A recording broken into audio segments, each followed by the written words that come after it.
Hi, everybody, and welcome to Vikings Now. And now the season is over. Jim Rich along with Don Mitchell, Pierre Noujaim. And did you guys ever really feel that this was going to be a playoff team? I mean, you know, the path was there, supposedly. This had to happen. They had to happen. They had to win. Green Bay had to lose. Did you ever feel that there was a shot? I kind of felt like this game was already meaningless before it started. Yeah, it certainly felt that way to me. I think when they lost last week against Green Bay, we talked. It wasn't technically an elimination game, but it was a pseudo elimination game. And for me, once they lost the game against Green Bay, I thought that was it. The pathway was just going to be too difficult. When you ask the question, did I ever think they were going to be a playoff team? It depends on the timing of that question. Today? At the beginning of the season, I thought they were a playoff team.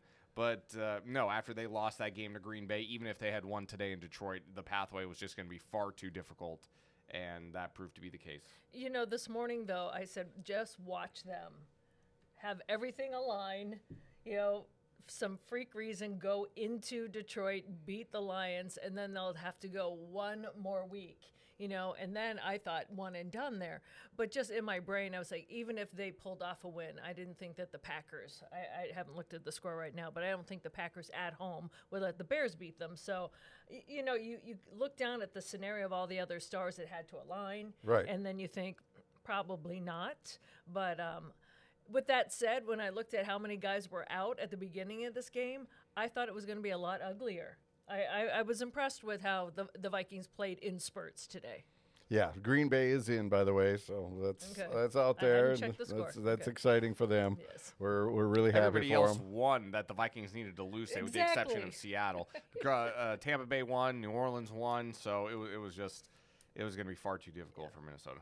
All right, so I think that the players knew the same thing we thought. After that loss to Green Bay, this game, right, Don, you did say they showed in spurts, but I don't really think there was a lot of fire today, especially early on when they got down by, you know, whatever they did.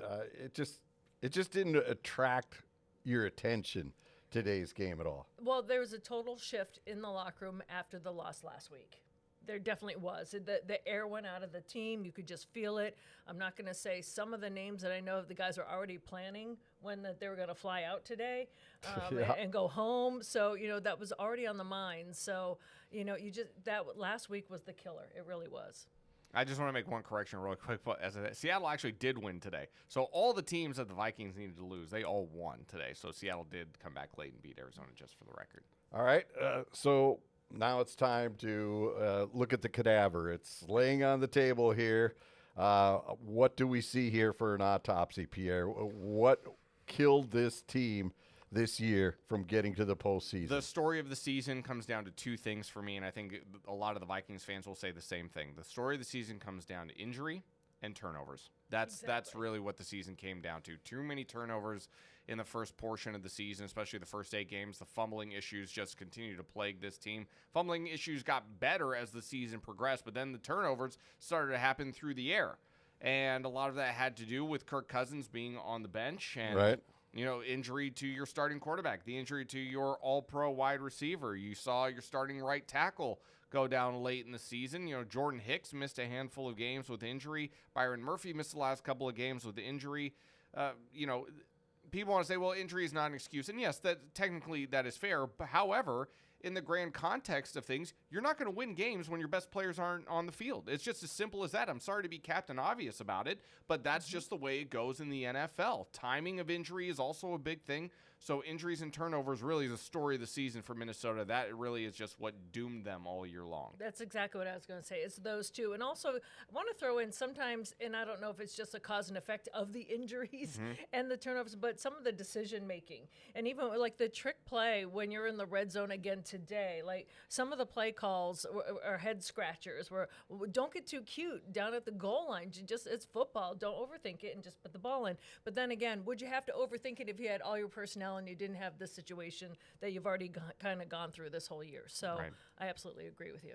One thing I want to point out really quick, though, Jim, okay. It goes back to last week's decision to start Jaren Hall at quarterback for me. And then to make it all the more confusing is starting Nick Mullins today. Yeah, I know Kevin O'Connell can fall back on the excuse of, well, yes, we're still technically in the chase for the postseason. But then to go back to Nick Mullins as the starter today in what was an unlikely path to the postseason, and to make Jaren Hall the inactive quarterback today, really confusing me on the last 4 weeks. Well, that's what he did to Dobbs, too. Yes, he threw him to the number 3. The last 4 weeks in terms of the decision on the quarterbacks really was very, very perplexing to me, especially last week when you had decided to start Jaren Hall instead of Nick Mullins. And then in week 18, you're going to go back to Mullins? Why? I mean, like, what this? I still am waiting to hear an answer as to why Hall was the starter in week 17. I have one idea. Well, you know why he was the starter. I don't know. I don't think KO listens to the outside, but he had to do something. You know, this Nick Mullins is turning the ball over left to right. I think this rookie is ready to go. I think all of us thought this rookie's not ready to go. If he was ready to go, he would have been in here longer. You would have given him more snaps. The reason why I think he went back to Mullins, this is just my humble opinion, Hall out there looked like he was going to get hurt.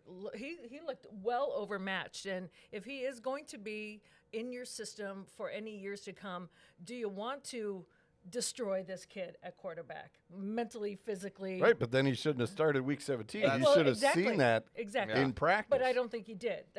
That's my whole thing. Like, for me, the offense, we talked about this last week on the podcast.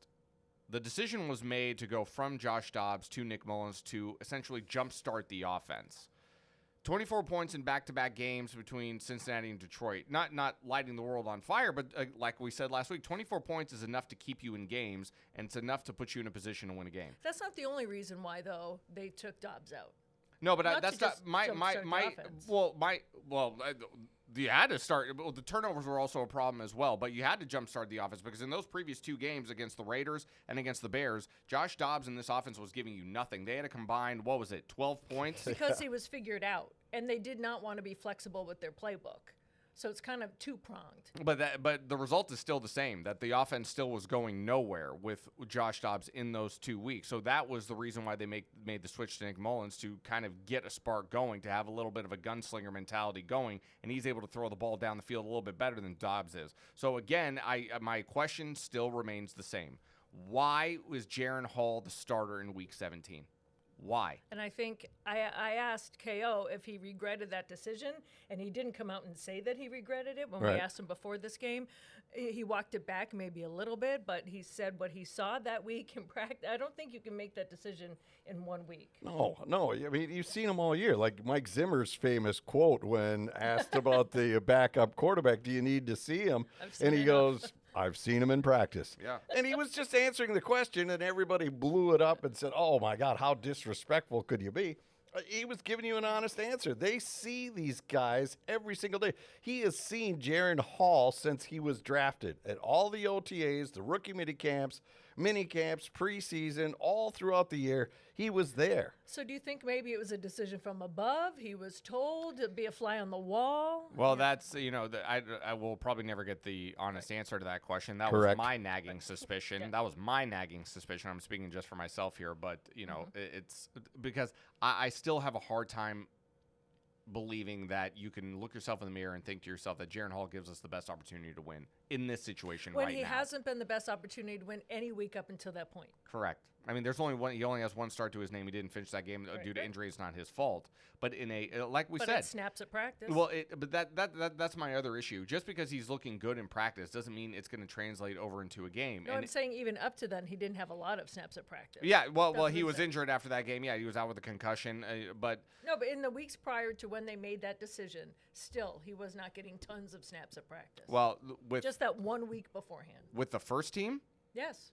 He wasn't getting snaps with the first team in the week before he started? No, just when they made that decision that he's going to be, he was. But before that, he still wasn't. No, he was back from injury before that. Yeah, no, I understand that. But again, it goes back to my point of you cannot – there's no way you can convince me that the head coach of this team looked in the mirror and said to himself, in an elimination game, a pseudo-elimination game, Jaren Hall gives us the best opportunity to win. Right. I think we're saying the same thing. Yeah, that to me is still the most baffling decision that I've seen over the last 4 weeks. Especially again today, Mullins 396. He's Mr. 400. Yeah, got a couple of touchdown passes, but again, a couple of picks late. That was and came that late. killed him. One hit his hand, and the other was just I'm not sure who he was throwing it to.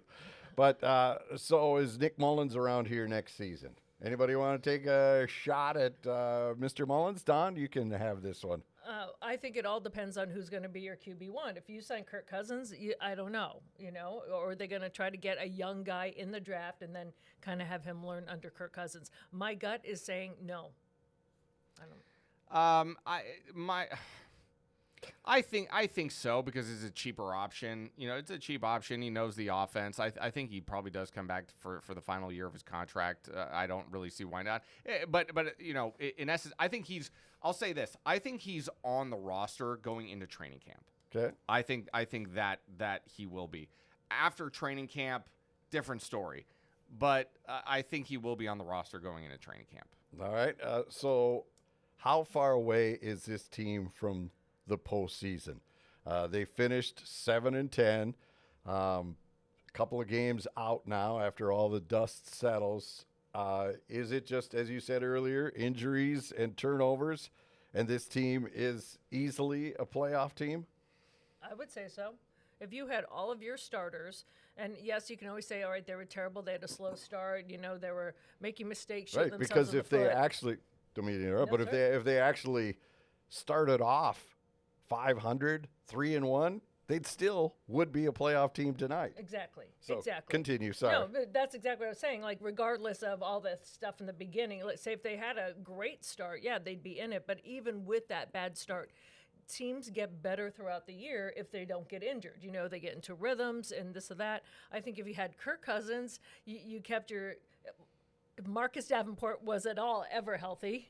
Never. No, he was never right, healthy. if you get someone on the D-line there. But if you get all of your guys and all your horses healthy, I think absolutely. Don't know about deep Super Bowl, but definitely playoff. It really, well, the obvious question is who's going to be the quarterback of this team next year. Mm-hmm. But beyond that, Kwesi Adofo-Mensah has a lot of work to do. Danielle Hunter's a free agent. Jordan Hicks is a free agent. His draft classes have a little bit left to be desired for me. They're a lot like your GPA. Yeah, fair. That's very fair. In the body of work in the last two draft classes, not a lot of hits.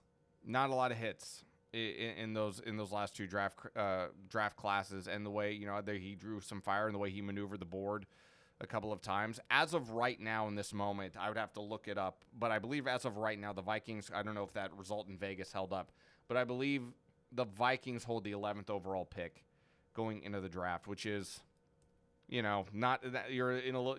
Once you get outside the top 10, you're in that little bit of that no man's land in the first round. Whether it's like, I don't know if I love a guy this way. Yeah, gotta go get more assets. So this team, again, I'm saying this for the second straight week. This team needs help along the defensive line.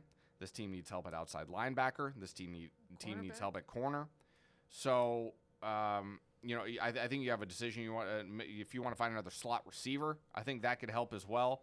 So, right now, there are far too many questions for me about this roster right now to have me feel any type of confidence in them turning it around and becoming a playoff team next year. I will reserve my right to feel differently once I know who the quarterback is going into next year. Well, it's kind of twofold. I thought at first, Jimmy, you were saying, does this team this year – how deep would they have gone if they didn't get hurt? That's what I was responding to. I think that they're thin at almost every position. Almost. I mean, they have a lot of work to go. If we're looking into the future and all that stuff, you also need to get a running back. Yep. KJ Osborne's going to be gone. Brandon Powell's on a 1-year deal. I mean, who's Jordan Addison is doing great, but who else are you going to have?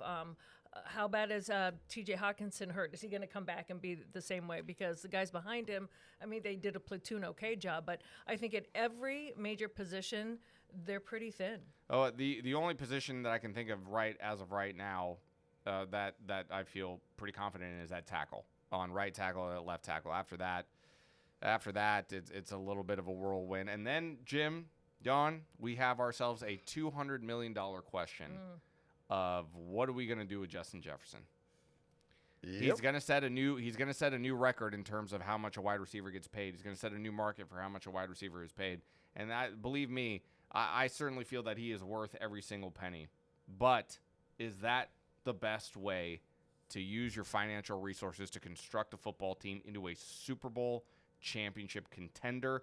On top of that, you still don't know who the quarterback is going to Right. be. Yeah. Can you have both a high-paid quarterback and a high-paid wide receiver? The Chiefs couldn't do it. They had to ship out Tyreek Hill. They won a Super Bowl without him. They did. I mean, do the Vikings feel that, you know what, Justin, as awesome as you are, it just doesn't work for us in the financial predicament we're in? I mean, it's so funny that you bring up the Tyreek Hill situation too, because they won the Super Bowl last year. It's just so funny. They won the Super Bowl last year without him. But look at this Chiefs team without him this year. Right. They look abysmal. Their on the receivers outside. cannot get their hands on the football. They can't catch the ball. They don't have any explosive type ability on offense without him in the lineup. So I've seen it. It's like, well, we have two different answers, so we have no answer. It's like, yeah, you won the Super Bowl without Tyreek Hill, but then look at you now. You're lacking the explosiveness, and you're lacking that type of player where a defense has to focus in on, draws double teams in the secondary. So it is. I would not want to be Kwesi right now. That is just such a difficult decision. The honeymoon is over this offseason. Well, you also have to throw into the mix Danielle Hunter. Yeah. So, it's I not think just he's going to those be two. gone. I don't think they have the money. They got too many other big questions to answer.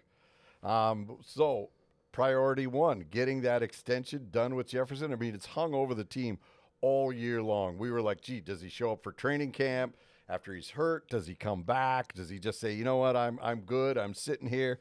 But to his credit, and maybe it's not the smartest financial move, but he's healthy. He's at the end of the year.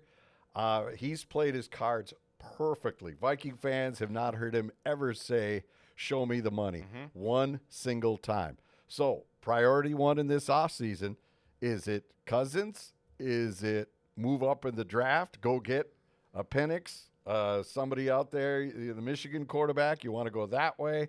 Go trade for another quarterback?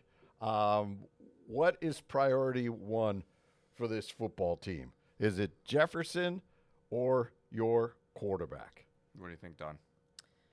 Well, I'm going to take my hat off for a second. If we're going on what everyone has been saying, ownership, everybody, priority one is getting Justin Jefferson back. But then you have to have someone to throw the ball to. And we saw today how frustrated he was going to be. And I was just like, ooh, if they don't get someone who can get that guy the ball next year, those close-ups on his face again next year is going to be very, very bad. I still think, though, they say unless KO is going to simplify an offense, you're going to get another person in here, a quarterback that's going to take. It took Kirk Cousins 2 years to get up to snuff on the playbook, to get in sync with Justin Jefferson. I don't know. Is Kirk going to be creative with his contract? He doesn't historically show that with he and his agent. Nope. So I don't know. I still think getting Justin Jefferson. I think if you lose Justin Jefferson, a lot of the fan base might turn on you. I don't know, but then Vikings fans are loyal. So I would say Justin Jefferson first. Try to convince Kirk to come back for at least a 2-year deal. I don't know, team option for a third, and see where the chips fall. I have a nagging suspicion that Kirk Cousins will return as the starter on a 2-year, a bigger 2-year type deal. But if you're asking me, my first priority. We're asking you, Pierre. My first priority is, I think I'm trying to lock up Justin Jefferson, and I only say that because, I have historically been more so on the side of being a Kirk Cousins defender than a critique of Kirk Cousins. But given the age, and given the way the salaries are structured per team in the NFL, you are better off in the long run trying to draft that quarterback in the first round and try to hit on that first round quarterback talent and give yourself the opportunity financially on the rest of the team to fill those holes. Because if you can make yourself a contender with a rookie quarterback on a rookie quarterback contract, that opens up so many more possibilities for you to try to fill in the holes on the roster. And I think by default, as much as I would like to see Kirk Cousins back here, and I think Kirk Cousins deserves to be back here, I think in terms of the long run, it makes more sense to keep Jefferson, maybe try to keep Danielle Hunter too at the same time, and try to pluck that quarterback out of the draft in the first round. You may not hit, that's the gamble you take, but you leave yourself more open financially in terms of options to fill the holes on the rest of the team. And I think if Jefferson is your target, you need to get him on board with that plan and sign him first before you miss at quarterback. Because the longer this waits, the sooner he could say, or his financial people say, you know what, enough's enough. We're sitting out. We want to move on. You guys aren't going in the right direction. You've got to sell him hope. And if you sell him hope, then he'll sign. And I just want to say one thing. I think it is official now. The Vikings will pick 11th overall in the first round of the NFL draft. Can you get what you want at 11, or are you going to have to move up? It depends on what you want. It You're talking quarterback? Is that the overall need? I mean, like you guys mentioned off, let's see, defensive end, cornerback, I still think that offensive lineman, running back, wide receiver. I think a quarterback of the future has to be in the mix. Oh, it has to be. Has to be in the mix. Has to be. I think this team has more needs on defense than quarterback, and I think that's probably what Kwesi might be thinking as well. Was like, well, I can get Kirk back in here and maybe for a 2-year deal because we really have to plug in a lot of holes on defense. However, more to the question, if you're sitting there at 11, Caleb Williams is very, very likely, unless Jaden Daniels at LSU makes a serious run, in terms of the hype, which he could. But Caleb Williams is sitting there at number 1. Then it becomes a question of Drake May, Jaden Daniels, Michael Penix, maybe Bo Nix. Bo Nix is not going to go that high, but you start to get in that second. If Jaden Daniels somehow slides, oh man, wouldn't that be a story in the NFL draft if the Vikings were able to nab him? But I think if the quarterback that you want is there, you have to. Yeah, I think it's Viking fans will be tolerant of this because this franchise never has reached for a quarterback. Right. It's when Ponder was there, it's like, well, this is all that's on the table. Okay, we'll take that. Teddy, he wasn't a reach at all for the Vikings. This would be an opportunity. And I think 11 is close enough to go reach up to 6, 5-ish, maybe. I mean, if I think you're in a position where if you throw in a lot of other assets, you could get yourself up to where you need to be. The big question is, what are the Bears going to do? Or if they're going to commit to Justin Fields moving forward, then do they stay at 1? Does it look like they're going to trade out of 1 if they commit to Justin Fields moving forward? Because the teams you have ahead of you in the draft that need quarterbacks, possibly Chicago, depending on what they do with Justin Fields, New England, Washington, Tennessee is in front of you. I don't know what Tennessee is going to do. Arizona says they're committed to Kyler Murray, but how much that's a big contract he's got. Right. But New England, Washington, maybe Tennessee, all in front of you, and maybe Chicago, depending on what they do with Justin Fields. You're going to have to leapfrog all of those teams to try to get ahead. And the Chargers right now. Well, if there's 1 though, but if there's 2 or 3, yes, or 4 that you are comfortable with, and I don't know how. I mean, I haven't gone through it. I haven't put on my Mel Kiper hat to figure out, which are, where is that cutoff? Is there 3 legitimate NFL starters? Is there 2? Is there 8? I don't know what's in this pool yet. From my perspective, there are 3 talents at quarterback right now that are worthy of top 10 picks. Okay. We have Caleb Williams, Drake May, Jaden Daniels. 3 of those guys, I would imagine. I would be shocked if all 3 of those guys. You don't like the Penix character? I don't think Penix. I do, but I don't think Penix is a top 10 pick.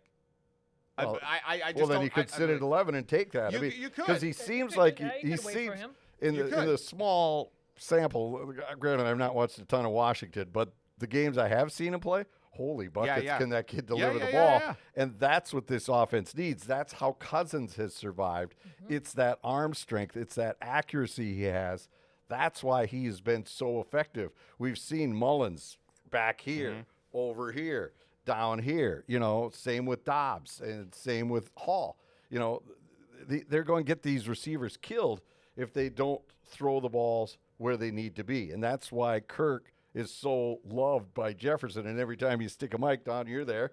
Every time you put a mic in his face, oh, Kirk's a guy. Kirk's the guy. Bring No me hospital Kirk. passes, right, right, right. Right. You know, it's also a mindset, too. You know, you talk about it, like, everyone was, like, aghast when the Packers drafted Jordan Love. Like, oh, what are they doing over there? They have Aaron Rodgers. Well, you know, they've done that in the past. You know, you get an Aaron Rodgers behind a Favre. Even before that, had Hasselbeck and Aaron Brooks is behind Favre. But, you know, you have to have a good, solid quarterback and then try to, let's not just have him be, like, the backup that's, like, you know, in the corner, in the shade, you know. Let's try The to Vikings farm. have never done that. I know. There's So it's a never different been mindset. a quarterback in the weeds that everyone's like, oh, this guy's going to be good. You know, it's always, oh, Nick Mullen, he works. You know, it's never been, you know, Simeon. You know, we always had these quarterbacks like, oh, geez, no one wants to see them. Usually the backup quarterback is the most popular guy for the fans. Here they're like, no, that's okay. We're good. And I know it's a financial thing as well, but when you see year after year after year, the franchises that know how to do it, that, hey, I'm sorry, you know, at a certain point, players are going to get older and they have to be replaced, right? And when you see the value at quarterback and you want to farm one, that's what I was saying, you know, try to get Kirk Cousins in for a short-term deal, get a young guy in there, and I'm pretty sure, and I don't know this, but Justin Jefferson's opinion is going to matter and might even weigh in. I don't think they're going to say, hey, Justin, who should we go for in the draft? But they know the skill sets, and if you're going to get him and spend that money, you want to keep him happy. Washington is at 2. New England is at 3. So that's going to make it really, really difficult for Minnesota to move up. Really difficult. And because I cannot imagine a situation where Washington and New England doesn't sit there and say, we have to take a quarterback. It would shock me if neither one of those teams drafted quarterbacks in the slots that they're in at 2 and 3. So it makes the Bears' decision even more important because if they say quarterback 2, then you are done. The 1, 2, 3. Cupboard will be a Bear. And that brings to your point. If you like a guy like Michael Penix, does Tennessee sitting at 6? I believe they're sitting 6 or 7. Does Tennessee go with him, or does Tennessee like Will Levis enough? I'm not convinced that they do, but. You know, they just drafted the kid last year in the second round. I'm sure they want to see what they got in him. But, you know, Arizona's sitting there at 4. The Chargers are at 5. Those are 2 prime candidates to trade down if somebody wants to go get another quarterback or if one of the quarterbacks falls. So it's possible, but I think there are too many hurdles in front of Minnesota and what it would cost Minnesota to move possibly to number 1. That's the other guy. Plus the Bears wouldn't Bears going to trade. That'd be pretty crazy. So I think the pathway is just too difficult. All right.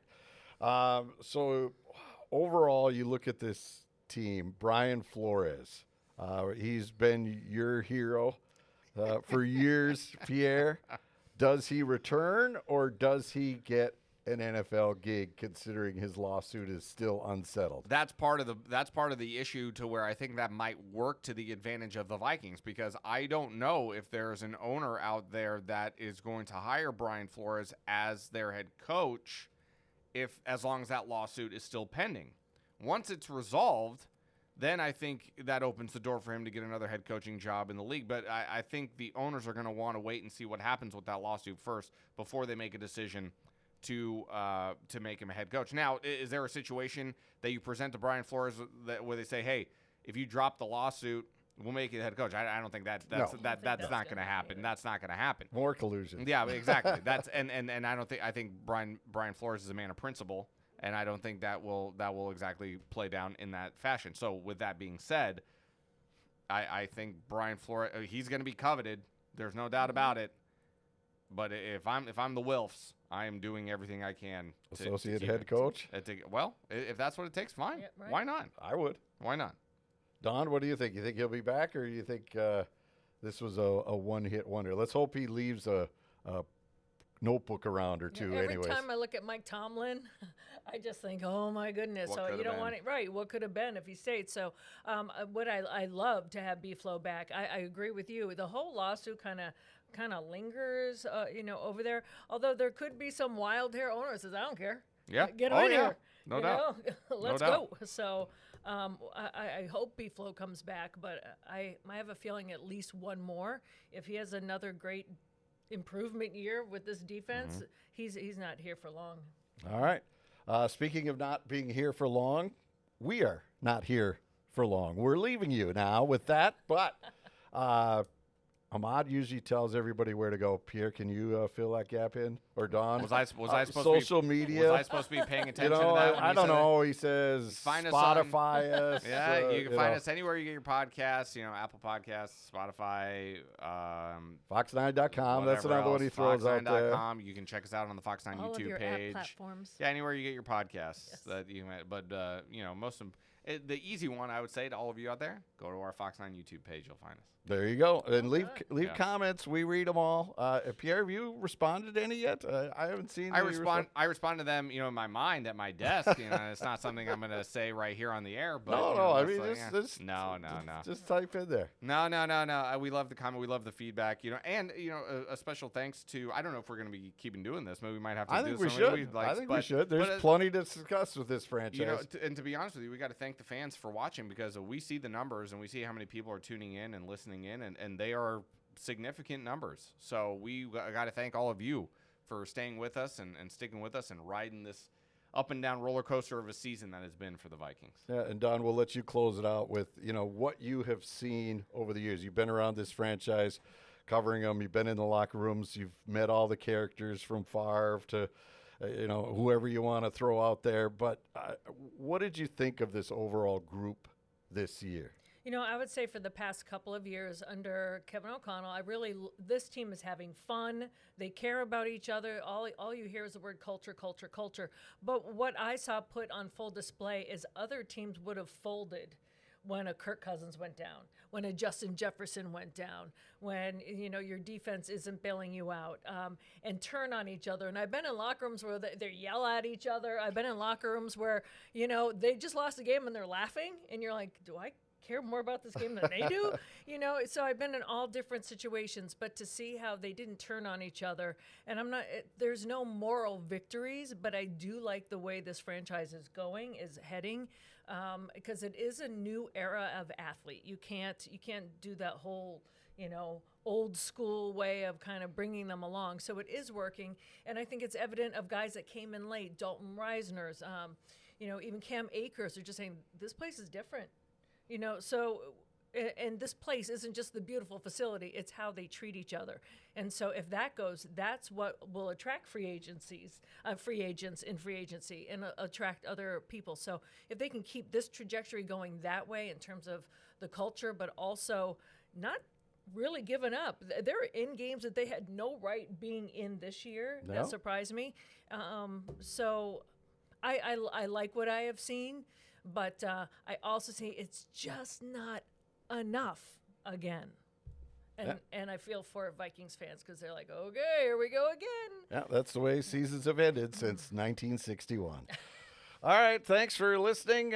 We will see you next time. Who knows? Maybe it'll be a free agent. Maybe some things will happen in the postseason that'll affect the Vikings. We'll jump on anytime something important happens. But for now, thanks for viewing, listening, watching, and we will see you soon.